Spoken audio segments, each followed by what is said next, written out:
Alors, dans cette vidéo, nous allons voir un exercice assez classique qui consiste à trouver la probabilité que deux personnes au moins aient un anniversaire en commun dans un groupe de personnes. C'est-à-dire qu'on va prendre un groupe de n personnes, avec n qui va varier, et nous on cherche la probabilité qu'au moins deux personnes aient la même date de naissance, c'est-à-dire qu'elles soient nées le même jour. Alors ça c'est un exercice assez classique et assez intéressant, parce que si vous regardez les classes qui sont généralement d'environ 30 élèves, eh bien il y a une très forte probabilité que au moins deux personnes soient nées le même jour, tout simplement. C'est assez bizarre, parce qu'on se dit, bah, sur 365 jours, il y a quand même pas mal de dates de naissance possibles. Sur 30 personnes, il n'y a pas non plus énormément de dates de naissance qui peuvent être prises, mais au final, d'après le petit calcul qu'on va faire, on va se rendre compte que pour un groupe de 30 personnes, il y a plus de 50% de chances qu'il y ait au moins deux personnes qui soient nées le même jour. Donc statistiquement, si vous regardez les différentes classes de votre collège ou de votre lycée, et ben vous vous rendrez compte que dans la plupart des classes, il y a à chaque fois deux personnes qui ont la même date de naissance. Alors, pour ce faire, nous, on va partir d'un événement qu'on va appeler grand A, et qui va correspondre à l'événement que l'on cherche, c'est-à-dire au moins deux personnes sont nées le même jour. Donc nous, on va poser grand A, au moins deux personnes sont nées le même jour. Donc au moins deux personnes sont nées le même jour. Bien sûr, dans mon groupe de n personnes. Deux personnes sont nées le même jour. Et on va déjà définir qu'est-ce que c'est que ce grand A. Alors, qu'est-ce que ça veut dire grand A? Qu'il y a au moins deux personnes qui sont nées le même jour. Et bien le souci, c'est le au moins.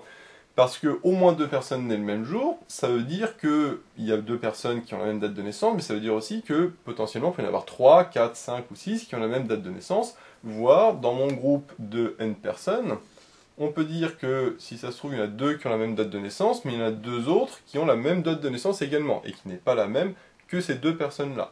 Donc on voit qu'il y a en réalité plein de possibilités, puisque ce au moins 2 il est un petit peu problématique pour exprimer la probabilité A.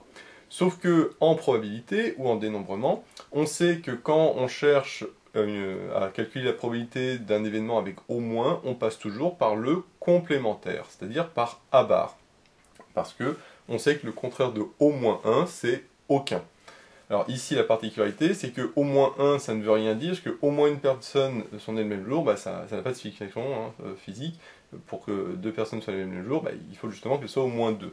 Donc ici, le contraire de au moins 2, ça va être aucun. Puisque si on fait A bar, ça veut dire quoi? Qu'il n'y a pas deux personnes nées le même jour, c'est-à-dire qu'aucune personne n'est née le même jour. Donc tout le monde a des dates de naissance différentes. Donc si on cherche A bar, on peut dire que toutes les personnes du groupe ont des dates de naissance différentes. Donc toutes les personnes sont nées des jours différents. Toutes les personnes sont nées des jours différents. Des jours différents. Bon. Alors nous, pour simplifier, déjà, on va considérer qu'il y a 365 jours dans une année, c'est-à-dire qu'on ne va pas prendre en compte les années bissextiles avec le 29 février, etc. Donc nous, on va uniquement se concentrer sur ce 365. Nous, ce qu'on va chercher, c'est P de A bar, puisque si on a P de A bar, on sait qu'en faisant 1 moins P de A, on aura P de A bar, parce que P de A bar, c'est 1 moins P de A, et donc P de A, c'est 1 moins P de A bar. P de A bar, c'est tout simplement le nombre de possibilités sur le nombre total de possibilités. C'est quoi le nombre total de possibilités? Eh bien, c'est parmi mes n personnes, si je les représente par des cases, quelle est la date de naissance possible pour cette personne, quelle est la date de naissance possible pour cette personne, etc. etc.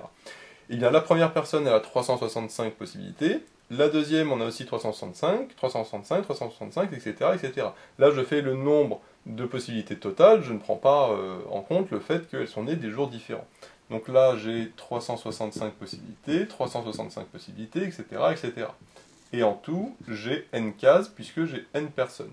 Et donc ça va faire 365 fois 365 fois 365, etc., etc. Et ça n fois. Et donc ça va me donner 365 puissance n. Donc ça c'est le nombre de possibilités différentes que j'ai pour les dates de naissance des différentes personnes. Maintenant, je vais faire la même chose, mais je vais faire au numérateur uniquement les cas qui m'intéressent, c'est-à-dire je cherche le nombre de possibilités pour que toutes les personnes soient nées des jours différents. Donc la première personne, elle a bien 365 possibilités, puisqu'elle choisit enfin, je dis entre guillemets le jour qu'elle veut. Par contre, la personne d'après, elle a plus que 364 possibilités, puisqu'elle est née forcément un jour différent de la première, puisqu'on a dit qu'elles sont toutes nées des jours différents. Maintenant, la troisième, eh bien, elle a 363 possibilités, une de moins que celle d'avant, puisqu'elle a pris une date de naissance, donc il y en a une de moins. Et de la même manière, après, j'aurai 362, 363, etc., etc. Maintenant, la question, c'est la dernière, combien elle a de possibilités? Eh bien, la dernière personne, elle a, si on calcule, on sait que là, j'ai 365, ici, j'ai 365 moins 1, puisque 364 c'est 365 moins 1, ici, j'ai 365 moins 2, etc., etc. Et donc là, on voit que ça, si j'appelle ça la case 0, ça c'est la case 1, ça c'est la case 2, etc. Ben là, j'ai 365 moins 1, parce que c'est la première case, 365 moins 2, parce que c'est la deuxième case, etc. Et donc là, c'est la case, attention, c'est pas la case n, mais c'est la case n-1, puisque je suis parti de 0. Donc là, j'ai 365 moins ça, c'est-à-dire 365 moins n plus 1, moins n-1, pardon, c'est-à-dire moins grand N plus 1. Attention, c'est 365 moins tout ça, c'est-à-dire moins grand N plus 1. J'en déduis donc qu'au numérateur, j'ai 365 fois 364 fois etc. jusqu'à 365 moins grand N plus 1. Alors, ce trois petits points, je vais l'exprimer de manière un petit peu différente, puisque là, c'est pas forcément pratique. Et pour l'exprimer, on sait que ça va être des factoriels, puisque je vois que j'ai un produit avec des nombres qui se suivent. Et donc, quand j'ai un produit avec des nombres qui se suivent, je vais pouvoir tout simplement l'expliquer avec des factoriels. Pour ce faire, je vais l'expliquer, mais non pas avec ce terme-là, mais avec un autre terme. Et avec des termes d'abord plus simples, et après je verrai avec des gros termes ce que ça donne. Imaginons que je cherche 29 fois 28 fois 27. L'idée est la suivante, je vais dire que 29 fois 28 fois 27, c'est égal à 29 fois 28 fois 27, mais je vais multiplier au numérateur et au dénominateur par ce qu'il manque pour obtenir factoriel 29. Pour obtenir factoriel 29, je sais qu'il faut que j'ai tous les entiers qui manquent, c'est-à-dire 26, 25, 24, etc., jusqu'à 1. Donc à la fin, je fais fois 1. Donc là, au numérateur, j'ai rajouté 26, 25, 24 jusqu'à 1. Donc au dénominateur, il faut que je compense en rajoutant 26, 25, 24, etc. Tout ça jusqu'à 1. Donc ça, c'est le principe pour expliquer ça. Maintenant, qu'est-ce que ça me donne? Au numérateur, j'ai tous les entiers de 1 jusqu'à 29. Si je vais de la droite 1, 2, 3, 4, 5, 6, 7, 8, etc. jusqu'à 29, c'est-à-dire factoriel de 29. Et au dénominateur, j'ai aussi tous les entiers naturels, mais de 1 à 26. Et comme c'est de 1 à 26, j'en déduis que c'est factoriel de 26. Donc au final, mon 29 fois 28 fois 27 s'écrit factoriel de 29 divisé factoriel de 26. Pourquoi factoriel de 26? Parce que c'est 1 de moins que 27. Comme ici j'ai 27, 27 moins 1 ça fait 26, donc j'ai 26 au dénominateur. Par contre, si jamais ici je rajoute des chiffres, par exemple 30, 31, et bien là ça va juste me changer mon numérateur, c'est-à-dire que là j'aurai factoriel 31, mais en dessous j'aurai uniquement factoriel 26 puisque je vais jusqu'à 27. Donc au numérateur j'ai le factoriel du plus grand entier, et au dénominateur j'ai le factoriel du plus petit entier, moins 1. Donc maintenant, si j'applique ce principe avec le produit que j'ai ici, eh bien, je vois que, d'après le principe que je viens d'énoncer, au numérateur, j'ai le factoriel du plus grand entier, le plus grand c'est celui-là, c'est-à-dire 365. Et au dénominateur, j'ai le factoriel du plus petit entier, mais attention, moins 1. Or, si je fais 365 moins n plus 1 moins 1, bah, le 1 se simplifie, et donc j'en déduis que j'ai 365 moins n factoriel. Alors c'est le factoriel du plus grand divisé par le factoriel du plus petit moins 1. Donc pour ça que le moins 1 annule le plus 1. Par contre au dénominateur, j'ai toujours 365 puissance n. Maintenant si je regroupe sur une seule fraction, j'aurai au dénominateur 365 moins factoriel n fois 365 puissance n, et au numérateur, j'aurai factoriel de 365. Donc j'ai P de A bar qui est égal à cette formule-là. Par contre, attention, moi je ne cherche pas P de A bar, mais P de A. Donc, il faut que je fasse la dernière étape, qui est de dire que P de A, c'est égal à 1 moins P de A bar. Ça, c'est la formule qu'on connaît d'après le cours. Et donc, ça me donne 1 moins tout ça.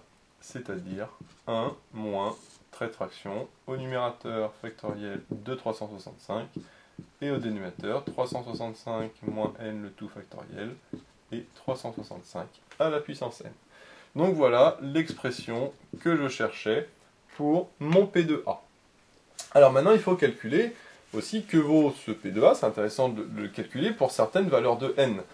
Parce que moi, ce que j'ai dit, c'est que dans une classe de 30 élèves, eh bien, j'ai normalement plus de 50% de chances d'avoir deux personnes qui sont nées le même jour. Donc normalement, si je remplace le n par 30, je vais avoir un P de A qui devrait être supérieur à 0,5, c'est-à-dire 100%.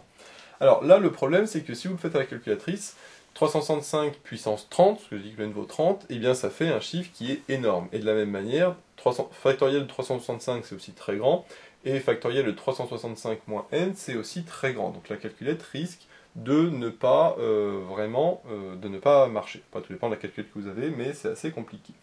Donc, soit on peut le faire aussi sur l'ordinateur, généralement ça peut marcher. Sinon, il y a une petite astuce que j'explique, alors ça c'est pour ceux qui connaissent, c'est plus pour le post-bac, mais quand on l'a fait en terminale, en première, on peut l'utiliser aussi, mais c'est pas au programme, c'est d'utiliser ce qu'on appelle la formule de Stirling.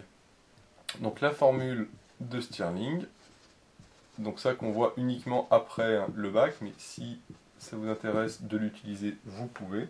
Cette formule, elle nous dit que factoriel de n, c'est environ égal, attention environ, hein, c'est juste un ordre de grandeur, à 2πn fois n sur e, le tout à la puissance n. Donc ça va nous servir à calculer le factoriel de 365 en remplaçant le petit n par 365, et il faut aussi factoriel de 365 moins n en remettant ici le factoriel de 365 moins n. Donc ici, je remplace petit n, les trois petits n, je les remplace par 365 moins n. Voilà. Ça, c'est juste une petite astuce qui nous permet de calculer les factoriels sans passer justement par le factoriel, mais par des racines et des puissances, ce qui peut parfois être un petit peu plus simple. Donc voilà juste l'idée supplémentaire pour l'histoire du calcul. Alors les calculs, je donne directement les réponses, parce que de toute façon ici ça va être compliqué de le faire à la calculatrice. Et donc je vais juste vous donner des ordres de grandeur pour certaines valeurs de grand N. Donc je vais prendre grand N égale 23, on va voir pourquoi. Je vais prendre grand N égale 50, et je vais prendre grand N égale 57. Et après je les représenterai sur un graphique et on verra que c'est assez parlant. Si on prend grand N égale 23, on trouve un P de A qui est environ égal à 0,51. C'est-à-dire qu'à partir de 23 personnes, eh bien, j'ai plus de 50% de chance d'avoir deux personnes qui sont nées le même jour. C'est-à-dire que, grosso modo, si j'ai deux classes de 23 personnes, statistiquement, il y a une des deux sur laquelle deux personnes seront nées le même jour. Voilà, à peu près. Si je passe à 50, donc c'est uniquement le double de 23, mais on verrait que P de A est environ égal à 0,95. Donc là, on passe carrément à 95% de chance. Et pour n égale 27, là, on passe carrément à 99% de chance. C'est-à-dire que je suis quasiment sûr, si je prends un groupe de 57 personnes, vous êtes quasiment sûr qu'il y a deux personnes qui ont la même date de naissance. Alors, si on le reprend sur un graphique, ça va donner la chose suivante. Parce que ça peut être considéré comme une suite, avec grand N qui est un entier. Donc l'expression que j'ai trouvée, on peut dire que c'est une suite, tout simplement. Et donc si je représente la probabilité ici P de A en fonction de grand N, cette probabilité est comprise entre 0 et 1, et forcément, plus grand N est grand, plus la probabilité va tendre vers 1. Évidemment, si n vaut 0, la probabilité vaut 0, mais si jamais on trace, on se rendrait compte qu'on a une courbe qui ressemble à peu près à ça, avec ici une asymptote en 1, et bien sûr, la probabilité tend vers 1. Et ce qu'on vient de dire, c'est que pour n, enfin le 0,5, donc là la probabilité, la valeur à partir de laquelle on dépasse 50%, et ben ça correspond à n égale 23. Donc ici, à 23, alors je ne suis pas égal à 0,5, hein, mais à 23 je dépasse 0,5. Donc en réalité à 0,5 je suis un petit peu avant, mais c'est pas un entier, donc ça ne nous intéresse pas, parce que quand n est un entier. Mais on sait que à 0,5 c'est environ égal à 23. Et à 50, là je suis quasiment à 0,95, c'est-à-dire je suis quasiment sûr, et à 57, là je suis vraiment très haut. Donc voilà à peu près l'allure de la courbe, et donc on voit très bien que ça monte assez vite, puisque à 23 je suis déjà à 50%, et puis après à 50 je suis déjà à 1. Donc en réalité, comme généralement les groupes qu'on considère, si on prend des classes, donc les groupes c'est généralement entre 20, 30, voire 40 personnes, et bien à ce moment-là on se situe dans cette zone, et donc dans cette zone on sait qu'on a plus de 50% de chance. C'est pour ça que souvent les classes, comme elles sont plus de 23 personnes, et bien il y a plus d'une chance sur deux que deux personnes, au moins, hein, bien sûr, soient nées le même jour. Parce qu'évidemment, là on a fait pour au moins deux personnes, mais ça veut dire que il peut y avoir potentiellement deux personnes qui sont nées un même jour, mais deux autres personnes qui sont nées aussi le même jour, mais un autre jour, voire trois personnes qui sont nées le même jour, etc. etc. Mais d'où l'intérêt de passer par le complémentaire à barre pour pouvoir beaucoup plus facilement calculer, puisque A bar se calcule facilement entre guillemets, alors qu'au grand A, il y a beaucoup trop de possibilités pour pouvoir donner une expression simple directement. D'où l'intérêt de passer par A bar, mais de toute façon, la présence du au moins doit inciter à utiliser le complémentaire. Donc voilà, j'espère que cette vidéo vous sera utile. N'hésitez pas à vous abonner pour être au courant des nouvelles vidéos qui sortiront. J'ai mis le lien dans la description vers l'énoncé de l'exercice, ainsi que vers d'autres exercices sur les probabilités. J'ai également mis le lien vers la page Tipeee où vous pouvez soutenir Méthode Maths. Et moi je vous dis à bientôt pour de nouvelles vidéos.